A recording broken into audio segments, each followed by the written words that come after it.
Olá pessoal, aqui é o professor Paulo e esse é o primeiro de uma série de vídeos que vamos fazer para o curso de análise combinatória. Este sendo o primeiro vídeo, a gente vai ter como objetivo falar o que é análise combinatória e mostrar algumas das aplicações da mesma. Então, o que é que seria análise combinatória?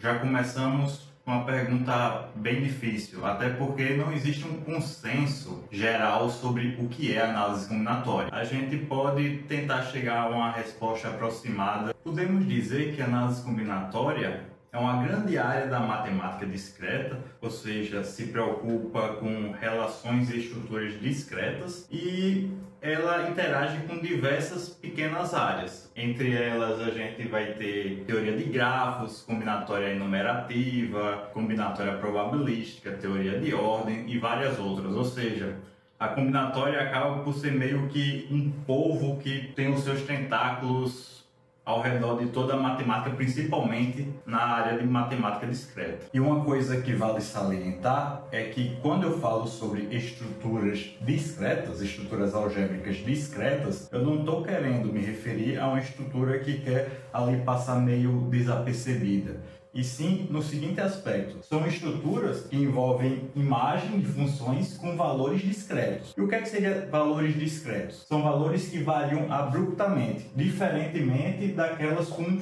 valores contínuos, que variam gradualmente. Então, quando ele é discreto, o que é que seria variar abruptamente? Quando eu estou contando 1, 2, 3, eu estou variando abruptamente, certo? Do 1 eu venho direto para o 2, que vem direto para o 3. Diferentemente, quando eu tenho um intervalo aqui, por exemplo, de números reais, do 1 até o 2, eu vou aqui continuamente andando e não passo direto para o 2. Certo? Aqui um gráfico de algo discreto seria algo desse tipo, aqui com saltos abruptos. E outras estruturas aqui, por exemplo, o verdadeiro e falso são estruturas discretas, certo? Da lógica. Porque ou é verdadeiro ou é falso, não tem uma graduação aqui, ele não vai mudando gradualmente. Diferentemente aqui, desse gráfico aqui, que para cada valorzinho aqui, eu vou variando o gráfico dessa função. Então, o discreto se refere a isso, a não ser contínuo, a variar desta maneira aqui. Essa primeira definição que eu dei pode parecer um tanto abstrata e difícil de reconhecer, até porque vocês já estudaram um pouco da análise combinatória no ensino médio. E quando vocês estavam no ensino médio, provavelmente a análise combinatória se resumia ao quê? A problemas de contagem, problemas de quantos grupos de pessoas eu posso satisfazendo uma determinada condição, ou qual é a quantidade de jogos que satisfazem aquilo, ou coisas desse tipo. Até na probabilidade que vocês veem no ensino médio, a análise combinatória é basicamente primordial, né? Porque vocês no ensino médio trabalham apenas com a probabilidade ali de uma quantidade finita e normalmente de eventos que são equiprováveis, ou seja, tem a mesma probabilidade de acontecer. Aí basta você contar a quantidade de favoráveis e a quantidade do total. Aqui, na análise combinatória, a gente também vai se preocupar em problemas de contagem, porém a probabilidade que vocês vão ver em outro curso é uma probabilidade já um pouco mais avançada, que vocês vão precisar de algumas coisas, algumas ferramentas de uma matemática um pouco mais sofisticada. Mas como esse é o curso de análise combinatória, vamos pensar um pouquinho sobre o que é que a gente vai estudar nesse curso, né? Então, como eu havia falado do ensino médio, vocês estavam muito preocupados na contagem. Aqui também, o nosso principal foco vai ser fazer o quê? Contagem. Contagem de quê? De estruturas discretas.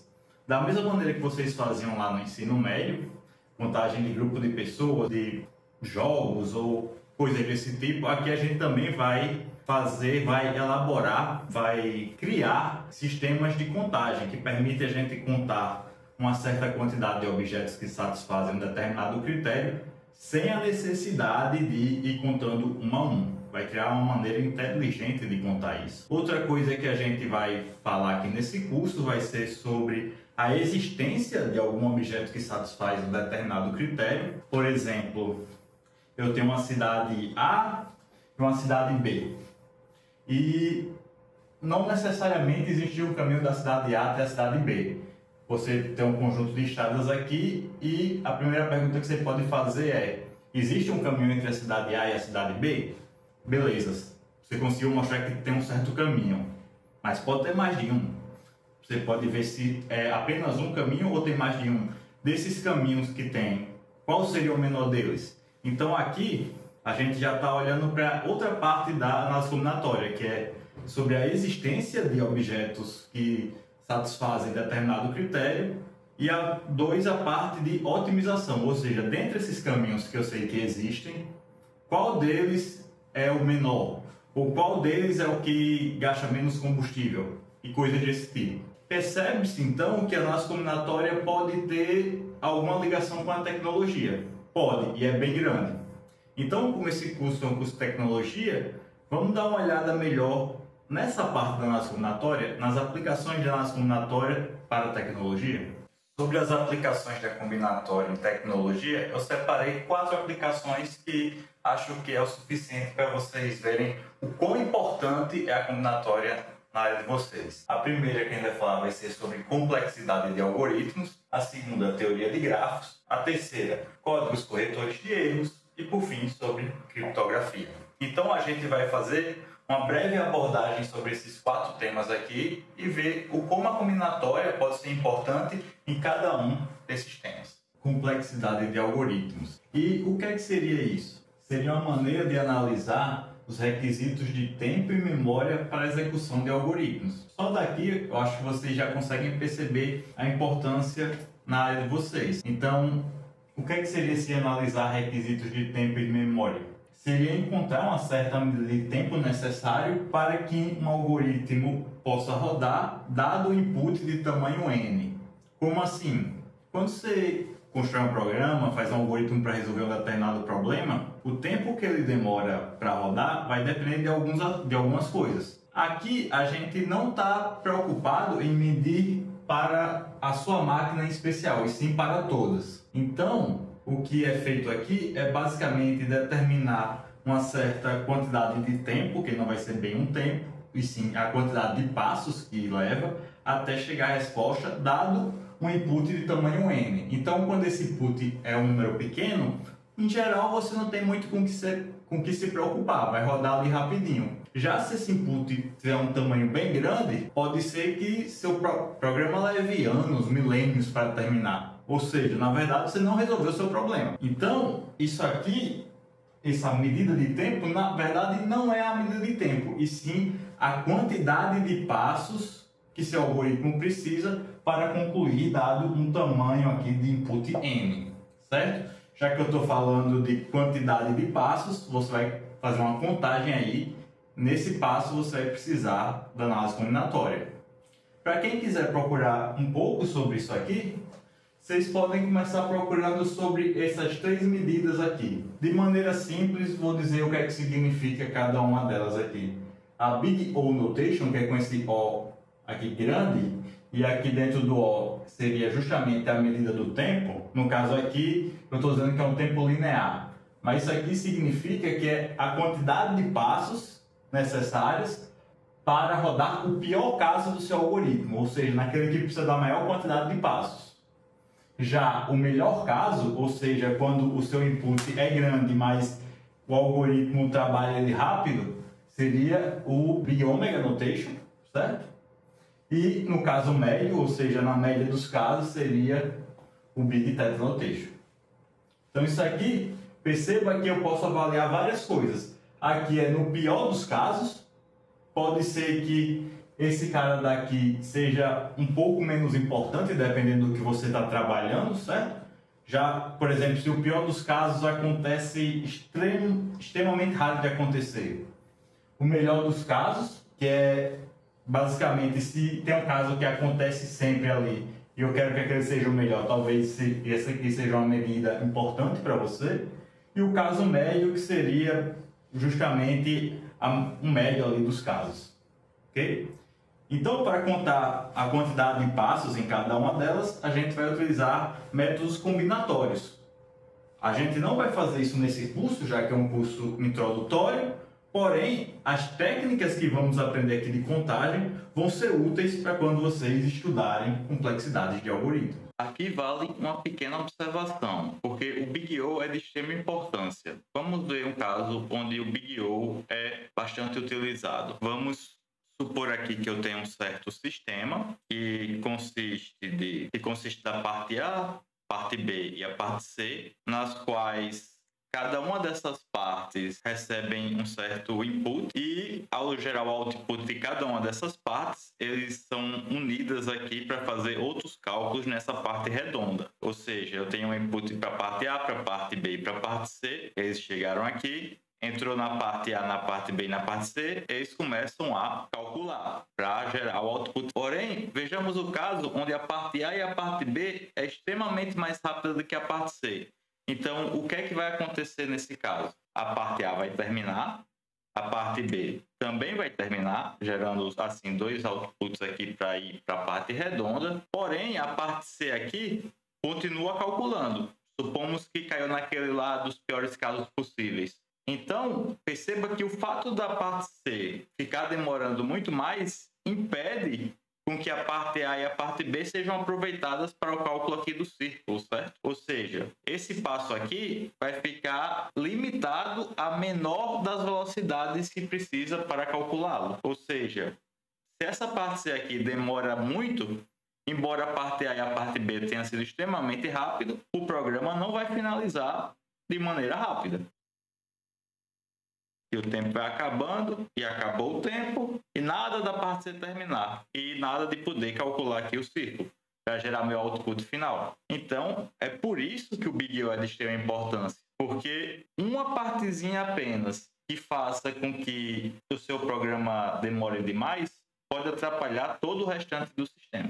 Outro exemplo onde podemos ver bem o uso da combinatória, na verdade acaba por ser uma parte da combinatória hoje em dia, é na teoria de grafos. E o que é que seria a teoria de grafos? É algo que estuda as relações entre objetos. As relações é o que a gente chama de arestas, assim como as arestas de um polígono mesmo, e os objetos de vértices. Então, algo desse tipo aqui é o que a gente chama de grafo, certo? Cada ponto desse aqui seria um vértice, e cada caminho desse aqui, representando as relações entre eles, seriam as arestas. Então, grafos seriam um conjunto aqui de vértices com suas arestas.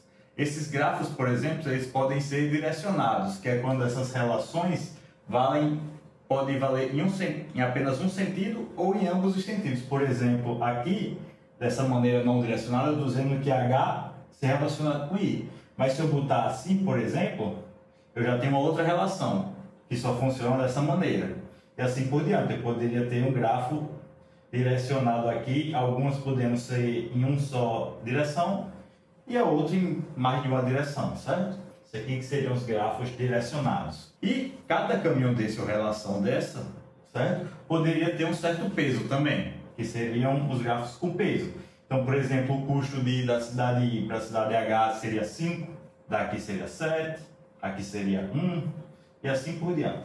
Então, tem vários tipos de grafos. E, na teoria dessas coisas aqui, a gente pode utilizar muito bem a combinatória. Então, isso aqui pode significar alguma coisa no seu problema, e alguns tipos de algoritmos que podem ser tratados através da combinatória são esses dois aqui. O Dexter, certo? Que vai mostrar o caminho mais curto entre duas cidades aqui, por exemplo. Se eu quero partir da cidade B e chegar na cidade H, por exemplo, primeiro eu vejo se tem algum caminho. Constatado que eu tenho algum caminho da cidade B até a cidade H, esse algoritmo aqui vai me mostrar qual seria o menor desses caminhos, ok? Já o algoritmo de Kruskal, aqui ele acha a árvore geradora mínima em grafos conexos com pesos. Então, grafos conexos significa basicamente que você não pode partir o grafo em dois separados, tipo esse daqui. Com pesos é justamente dizendo o custo que você tem de uma para outra, e o que está achando aqui seria a árvore geradora mínima, ou seja, ele procura uma árvore aqui dentro, um caminho aqui dentro, que seja mínima, ou seja, que tenha o menor custo possível e que passe por todos os vértices. Então, esse algoritmo aqui, o Kruskal, vai encontrar justamente tal árvore geradora mínima. Então aqui eu tenho dois exemplos de algoritmos que é utilizado na teoria de grafos, e a teoria de grafos pode ser utilizada para modelar vários problemas da computação, certo? Então, várias das aplicações de combinatória podem ser utilizadas aqui, e grafos, acho que dá para perceber que pode ser bastante utilizado na computação. Outro exemplo de aplicação é nos chamados de códigos corretores de erros. Vamos dar uma olhada nisso? Outra aplicação bem importante é nos códigos corretores de erros. E aqui vai estar presente em várias partes da tecnologia. Aqui separei algumas na computação, na telecomunicação, na teoria da informação. E o que é que significa, o que é que faz esses códigos corretores de erro? Então eu tenho uma certa informação, certo? Pode ser um sinal, no caso das telecomunicações, pode ser uma mensagem, pode ser algum tipo de informação. O objetivo desses códigos é ter uma parte redundante da informação, que não ocupe tanto espaço assim, certo? E que ao mesmo tempo ela possa detectar se houve algum erro, ou mais de um erro ali naquela informação, naquela mensagem, e além de detectar, se houver algum erro, saber como corrigir. Isso ocupando o menor espaço possível. E talvez, por esse nome aqui, códigos corretores de erros, vocês não lembrem de nada, mas para quem já viu um servidor, em geral as memórias RAM de servidores são de um tipo específico. Recebe um nomezinho no final. É uma RAM SCC. E o que é que significa SCC? SCC é justamente Error Correction Code, ou seja, uma RAM com códigos corretores de erros. Esses códigos corretores de erros aqui dentro dessa RAM vai fazer com que a informação que passa aqui seja mais confiável. Para quem quiser pesquisar um pouco sobre o assunto, vocês podem começar procurando por esse tema aqui, Hamming Codes. Vamos agora para a próxima aplicação. Vamos para a última aplicação da aula de hoje, que é na criptografia. E a criptografia serve justamente para a gente conseguir se comunicar de maneira segura, né? Nós conseguimos enviar mensagens e saber que não vai ter nenhum espertinho no meio ali que vai conseguir ler essa mensagem. E antes de falar sobre a combinatória aqui na criptografia, é interessante vermos alguns conceitos da criptografia para entender melhor onde a combinatória entra aí. Então vamos para os conceitos de chaves. O que é que seriam as chaves? Vamos começar com a chave mais simples, que é a chave simétrica. Então, na criptografia com a chave simétrica, consiste em apenas uma chave e ambas as pessoas têm essa chave. E como é que é feito esse processo? Uma pessoa usa essa chave para encriptar e a outra usa a mesma chave para fazer o processo inverso e ver qual é a mensagem que ele foi enviado, certo? Perceba que ambos têm a mesma chave e ela serve tanto para encriptar quanto para desencriptar. Ou seja, qualquer pessoa que tem essa chave e pega essa mensagem aqui no meio do caminho também vai conseguir ler e também vai conseguir enviar, trocar a mensagem. Já nas chaves assimétricas, a gente tem duas chaves. Uma que seria a chave pública e outra que seria a chave privada. E tem dois processos que acontecem aqui. O primeiro é o processo de confidencialidade. O processo de confidencialidade significa que apenas uma pessoa vai conseguir ler a mensagem, mas todas as outras vão conseguir enviar. Então, a chave pública, que é conhecida por todos, serve para encriptar a mensagem e a chave privada serve para desencriptar. Ou seja, todos conseguem enviar uma mensagem, porém apenas esse cara daqui que tem a chave privada vai conseguir ler. No outro processo, que seria o de autenticidade, funciona da maneira inversa. Então, o público vai conseguir ler uma mensagem encriptada, mas apenas uma pessoa vai conseguir encriptar. Por isso que é para autenticação. Ou seja, aquela pessoa que tem a chave privada consegue enviar a mensagem, todo mundo consegue checar através da chave pública que realmente foi aquela pessoa que enviou a mensagem, qual foi a mensagem que ela enviou. E vendo aqui o conceito das chaves,